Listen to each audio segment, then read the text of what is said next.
Halo, assalamualaikum para pemirsa Hidayah Minang.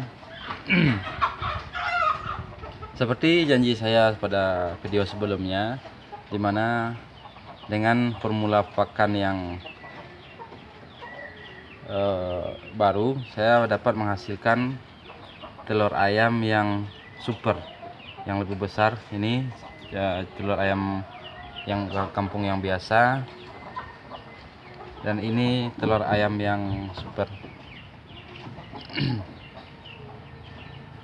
Dimana saya telah berjanji akan membagikan informasi dan pengalaman bagaimana kita bisa memproduksi telur ayam yang super dan besar seperti ini.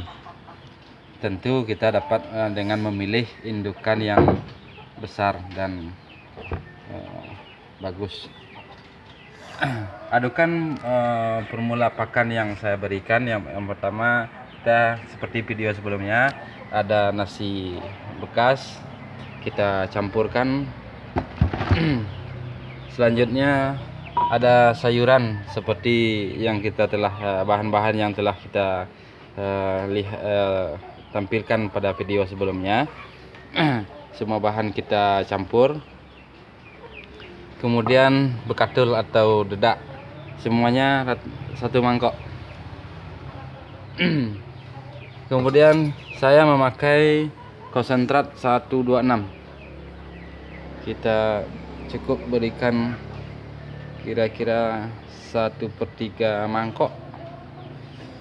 Dan selanjutnya ini bahan tambahan baru, yaitu kita memakai roti bekas yang telah basi, yang biasanya kita bisa dapatkan di pabrik roti. Inilah bahan-bahannya. Kemudian semua bahan kita campur rata untuk bisa menghasilkan telur ayam kampung yang super, seperti telur angsa. Mungkin kalau kita lihat memang sebesar telur angsa. Inilah semua bahan. Kita aduk rata.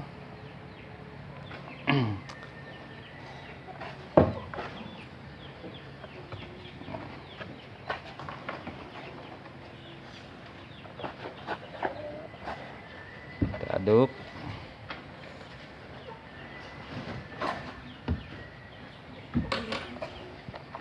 Bahan kita aduk sampai merata.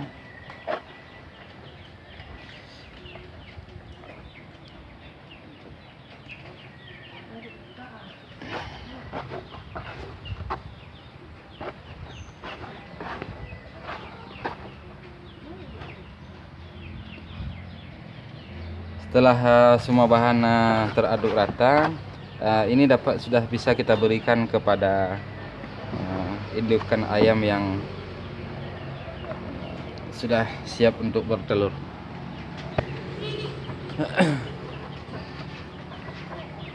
Inilah indukan ayam yang telah siap bertelur. Dengan kita memilih indukan yang cukup besar dengan pejantan yang juga cukup besar, kita beri pakannya seperti ini. Bagusnya pemberian pakan kita lakukan sebanyak 3 kali sehari. Tidak perlu banyak, di rutin. Dan ya, demikianlah. Semoga kita dapat menghasilkan telur ayam yang besar seperti yang ada di dalam kandang tempat bertelur. Apakah itu lihat sangat besar-besar. Itu ada sangkarnya, tidak terlihat. Oke, sebagai contoh tadi kita mengambil berapa buah dari telur ayam. Semoga video ini bermanfaat, dan jangan lupa, terima kasih. Yuk.